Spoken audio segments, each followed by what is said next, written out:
have some Central alumni with us today, as well as a new friend coming into San Angelo. And let me introduce them first. We have Jason Bush is new to San Angelo, and Brittany Lewright is a Central grad, Yes. 99, and we have Jeff Stewart, who is a Central grad. 1998. 1998. And you all are, I want us to discuss something you have decided to invest your time and effort in as young people, to invest not only in our community but through the lives of young people. And before we get into that, I want to make a statement that some friends and I were visiting last week at the TV station about our concerns that not a lot of young couples have time because of their family responsibilities to do things outside their home, and perhaps one group like at their church or some such. And that a lot of the community service that's being done in our community is done from people like my age and older who are retired by and large. So I was so impressed that you as young people are choosing to carve out a piece of your time. You have families, but you're carving out something that for a while isn't going to directly impact your own children. It's true. And it's through an organization that I've known about for a long time. And Jason, you've been working with Young Life for how many years? I've been on staff for 5 years, but I've been involved with it for about 12 years now. And did you start when you were in college? Actually, as a freshman in high school, I became a Christian through Young Life, and then in college, I wanted to be a part of something bigger than just a student, so I volunteered. So Young Life has been around in the United States for several decades, a long time. How long? They started on a campus in '39, but then they became an organization in '41. So they've been around for quite a while. Longer than I've been alive by just a titch. And yes. And the organization's purpose, if you could summarize it, give us a summary, Jason. It was started in Texas, actually, by a guy who was interested in the fact that there were a lot of kids that no one was going after. And so he started the organization. He hired a guy and said, hey, will you go after kids that nobody else is doing anything with, and just make sure that somebody's loving on those kids? Well, I'm always looking for mentors. And a lot of what you do is under a mentoring umbrella, and there are a lot of definitions of mentoring. But a mentor for me, especially for middle school and high school kids and college kids, is someone who will unconditionally stay with a child no matter what their choices are, good or bad choices, to help them finally get on a straight and narrow road. And we have people who come to us fairly often in organizations who want to be a mentor, but they don't necessarily realize the depth of what a long-term mentor is. It can be as little as just going and eating lunch with a kid and having a conversation and building a once-a-week relationship to show that you care. But we're talking about here something long-term and much more than just going and eating lunch, but developing relationships. Yeah. Now, build on what I've just said. Take that definition apart. Well, one of the things you said that I love is that we don't care about the response. So we actually have a line in our mission statement that says that we'll love a kid despite their response. So even if they say, I don't care about what you believe in, I don't care about what you think, we still continue to love that kid just as much as they or anybody else. And so, and loving doesn't mean and I had to say this a lot to our son when I was his principal. Loving doesn't mean I like what you just did. It's true. But it means I am going to love you no matter what. And kids don't hear that nearly enough. They hear words like you're stupid or you're a loser, or they don't hear unashamedly from we adults. We love you. I don't really like what you just did. Right. So you're talking, now take what I just said and either take away from it or add to it. I think the thing that's great about that is that you love them through the good times and the bad times, even when they're acting foolish.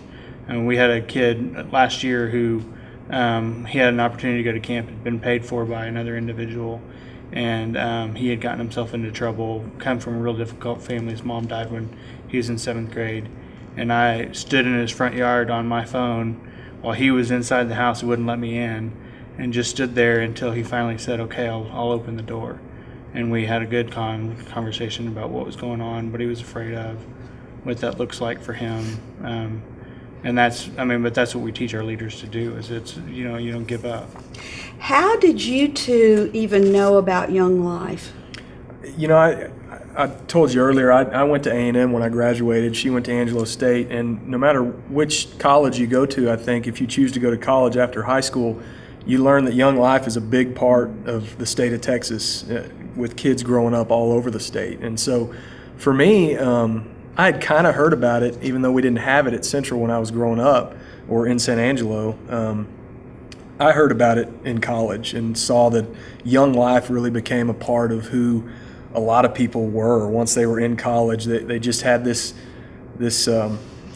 presence about them, and when they talked about Young Life, they lit up. And so I started hearing about it then.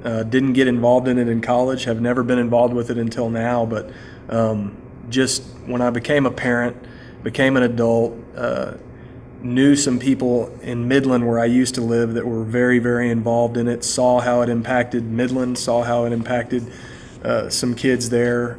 I really, took an opportunity when we moved here to maybe try to be a part of it, and that's kind of where we are.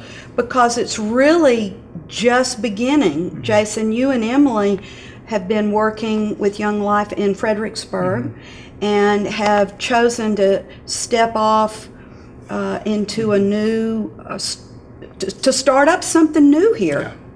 Now, how did you know about Young Life and decide to give part of your time for it? Well, Jeff called me about a year ago, I guess, give or take, and said, actually, you know what? He called my husband first. And my husband was like, I can't go to the meeting this week. Would you go? So, honestly, without knowing a whole lot about Young Life, it ends up I knew more than I thought I did, because I have family members, or my husband has family members in Abilene who are very involved. All of his cousins are involved in the Abilene Young Life. But when Jeff called me, I really didn't know what I was going to the meeting for.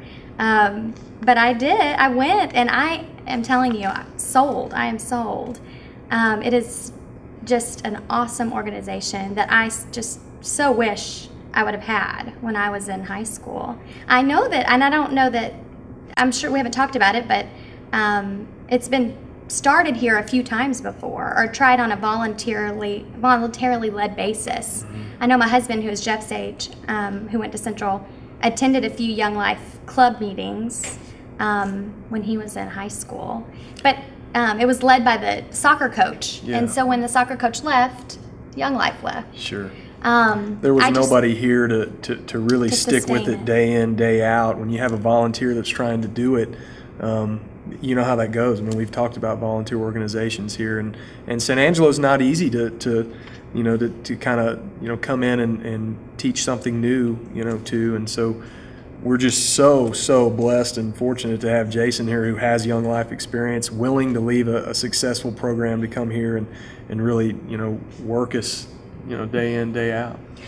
So tell our audience a little bit more about Young Life, because we've already established that you two who didn't have the opportunity to be in Young Life in high school, but now have decided this is going to be something you're going to give your time and resources to.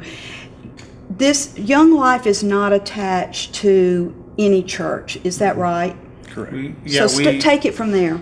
We call ourselves interdenominational, meaning that we work with churches. And so our goal really is to take a kid and get them into a church. And so we try to make sure of their choice. Of their choice.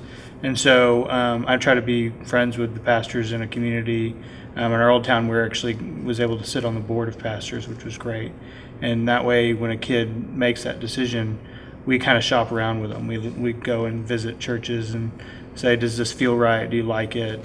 We get them plugged in, and then. Well, what if a child wants to be a part of your organization because they like the things you're doing, or just because their friend is going, but they just don't want to be a part of a church? That's fine. I mean, it's their decision. Our goal is really, this is about a relationship with their God. And so we want them to have that relationship, and you can't control somebody's relationship. You can only guide them. So both of you have said you wished you could have had an organization like this growing up. What do you think, how would it have enriched your life? I've thought about that, and I've been asked that before. I was born and raised here. There's not a thing I would change necessarily about being born and raised in San Angelo and graduating from Central and moving on. I just think, and I think hopefully people would agree with me, that the things that we did in our off time, in our spare time while in high school, they were great, but I just feel like if we had had another option such as Young Life, there were some decisions that could have been made that would have been a little bit more productive than the decisions we were making back then. There wasn't anything really, extra that we could do when we weren't in sports, weren't in school, that kind of held us accountable for our decisions. And I think moving on to college, looking back, I wish I'd had something like that would have spearheaded me in the right direction. And kids don't want to be preached at. They don't. You have to earn the right to be heard. And I think what Young Life does is you earn the right to be heard just by loving on kids. And there are kids in San Angelo, regardless of other organizations, that are just not being reached. And that's a good point, because I was fortunate enough to have grown up in a family where we went to church, and I had a very active youth group that I went to. I mean, and I still would have loved to have done this on top. But I had lots of friends who had never been to church before, or it was difficult for me to invite them to come to a church setting. But had they had an opportunity like this to go to a club and have fun, not necessarily related to any church, but, I just feel like it's a good place to especially bring kids that are unchurched, haven't had any kind of touch like that. We all know that kids from junior high up, particularly all the way through college, need to be a part of something, whether it's the band or an athletic team or a debate team. And we're blessed. I believe I'm the newest comer. I don't know, Jason, now you're the next newest comer. Or no, you're the newest comer and I'm the next newest comer. I've only been here right at 5 years, but it became very clear to me not long after I came here that this is a wonderful place to raise a family. There's no perfect place on this earth. There are things that pull kids in bad directions, and it's hard growing up being a kid nowadays. Even if they come from a loving parent, it's hard. There's so many things pulling on them. I think one of the things that I'm pleased about is I know the track record for decades of Young Life, and it's not there to add pressure to a child's life. I know there might be some in our audience that are thinking, oh dear, this is just one more pressure, and it's not it at all. My strong belief of why Young Life is so needed, even in a good community. We're so far from an inner city of some of our great big cities in this state or in our nation that I've lived in that has, our leaders in this city want to help kids. And it's having where mentors, for lack of another word, caring adults will take a long-term approach and not throw up their hands when a kid the first time says, I don't want don't bother me anymore. Sure. Because 99% of the time they don't really mean they don't want that adult.